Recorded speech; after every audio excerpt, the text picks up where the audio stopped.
Hey guys, welcome back to my channel. My name is Lee Marie with Nokomis Home Fragrance, and I make business videos.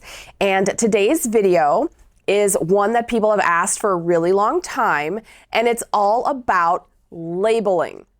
Labeling your candles, labeling your room sprays, and pretty much any other product is really important, but I'm gonna give you everything you need to know to properly label all of your products. Hey guys, just a quick disclaimer. I did just want to let you know that this video focuses on labeling products that are non-body or non-cosmetic products. So the guidelines that I go through are going to be for things like candles and room sprays, wax melts, and things that are not directly going onto the body. Those labeling requirements are done by the FDA. They are called cosmetic labeling requirements. And so you can hop onto fda.gov and look through their labeling packet. It is 43 pages long with all of the requirements of what exactly needs to be on a cosmetic label. So please do keep in mind that is not what I'm going through. In this video, I'm only going to be doing non-body, non-cosmetic products like candles and room sprays. Okay, so this is one of my candle labels for my Haunted Pumpkin Fall Candle. And so this is all of the information that you need on your label for candles. This is specifically for candles. And the first thing you need is your company name, logo, whatever it is, something identifying your company. The second thing you need is you're going to need ounces and grams for the measurement of the candle itself. Now remember, when you're measuring the ounces and grams for your candle, you're doing just the wax and fragrance. You're not including the vessel in the weight. You're just doing your wax and your fragrance.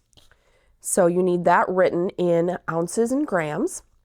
You need where it was manufactured. So a city and state works just fine. That's fine. You can put your full address or zip code and everything on your warning label. So you don't need your entire address on this particular label. You just need maybe like a city or state. And then what it is. So you have to identify what the product is. In this case, it's a candle. So somewhere on your label, it does have to state that it is a candle and then the kind of wax. So in this case, it's a coconut blend. So you have to state what kind of wax. So this is my room spray label. And so the room sprays are going to be a little bit different as far as requirements. You're still going to require your logo or company name somewhere. You have to identify. Then what it is. So in my case, I call it an every spray. So it's a spray. So people know that. You're going to need ounces, fluid ounces, and milliliters for your units of measurement. So you have to have both on there. Where it was made, again, city and state work just fine. So make sure that you're listing your ingredients in descending order. And so whatever you have the most of, all the way down to what you have the least of. You also need to put a warning on it, on your room sprays. The warning, should be like, do not ingest, don't spray it near your eyes, keep away from children and pets. But you should have a warning label. And remember, for candles, you have a warning label too. So you have to put a warning on your sprays as well. And then also you need to say where it was manufactured. So in here, I've got city, state, and zip code. So that's important as well. You don't have to put your website. I did that just for a little extra if anybody wanted more information on the spray itself. But this is what's a little bit different about room sprays. So room sprays, in addition to having the name of your company, the milliliters and fluid ounces, and where it was made, also what it is, a spray. In addition to that, you need to include your ingredients, your warning, and where it was manufactured. City, state, zip code. A full address is also perfectly fine. I do my website on here so that if they wanted my full address or any way to contact me, they had access to be able to contact me. I will talk about making any kind of claims or listing product as organic or all natural or things like that. So I will be going over that as well. So this is what the label looks on an actual bottle, my sprays. And again, ingredients, warning, manufactured by, my logo, milliliters, ounces, where it was made, what it is, all on there.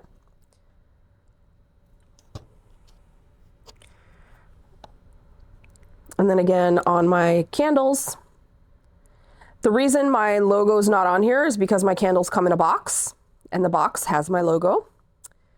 But when the candles don't have a box, so these candles don't have a box, so I put my logo on there. These candles have a box, so I don't have to put my logo on this label because my logo and all my information for that is on the box that comes with the candle. But I still put that it's a coconut blend candle. I still put that it was hand poured and my ounces and grams. So I still have all the other information, but the only reason that my logo is not on here is because this has a box that has the logo on it. So this is the box in case anybody's wondering. Obviously my logo front and center.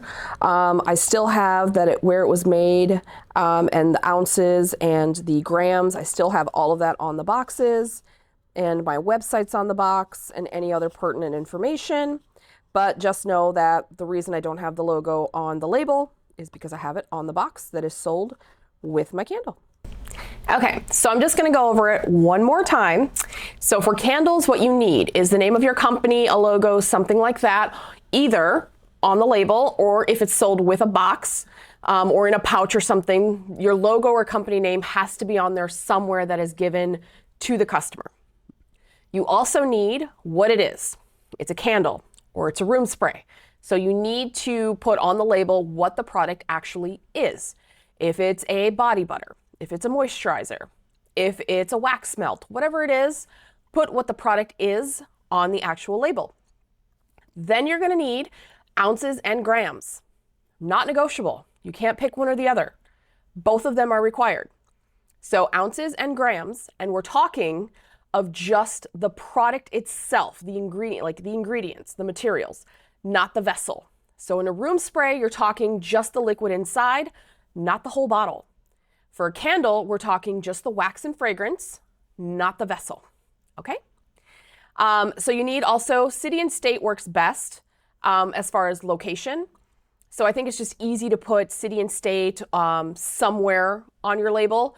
If you choose not to put it directly on your front label, you can have your full address on the warning label. Again, it's just something that's required to be there so that your customer has your full company information should there be an issue. And then of course you want to write that it's a candle and what kind of wax are you using. Is it a coconut blend? Is it a soy blend? Is it cocoa apricot? Is it paraffin? Whatever it is, go ahead and say, you know, wax candle, soy wax candle, coconut blend candle. So again, you're identifying things. You're basically giving your customer information that they need. So that's for a candle. Now, all of that is required, again, for a room spray. So you have to have your logo, company name somewhere on there. You have to have milliliters and fluid ounces instead of grams and things, because again, it's a fluid. So you're gonna need that, fluid ounces and milliliters. City and state, again, works best. I just think it's easiest. If you wanna have your full address on there under the manufactured by and your full address, you can do that as well. You have to say what it is, so obviously it's a spray.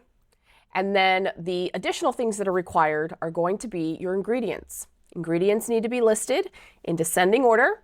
So whatever you have, whatever ingredient is in there the most, and then the next most, and then the next most until you have the least. Descending order, list your ingredients because you have to let your customers know what it is that they're purchasing, what is in there, what ingredients are in the product. Then you're gonna wanna put a warning. Now we put a warning label on candles, so you're gonna need a warning on your spray as well. Easiest and best warning is going to be, do not ingest, do not spray near eyes, do not leave near pets or children, things like that, because obviously you don't want to spray to be near the face, the eyes. You don't want anyone actually drinking your spray. It's not meant to be something ingested. And you, of course, for safety reasons, want to keep it away from pets and animals and children. So have your warning on there. And then the last thing you want to do is you do have to state where you manufactured it. Again, with your warning label on your candle, that's usually where you're putting your address. In this case, you're putting it directly on the label. So make sure you're putting where it's manufactured. And again, you want city, state, zip code, and either access to your full address or just your full address, one or the other. I put my website on there so they have access to my full address, they have access to my email, and they have access to my all that information if they have to get a hold of me. So again, it's just about giving your customer as much information as possible. Okay, so now I just quickly want to talk about a few do's and don'ts with your label. The first thing to realize is with a label, less is actually more. You don't want to be putting your phone number, your socials, QR codes, all that stuff. You don't want to be putting that directly on a label.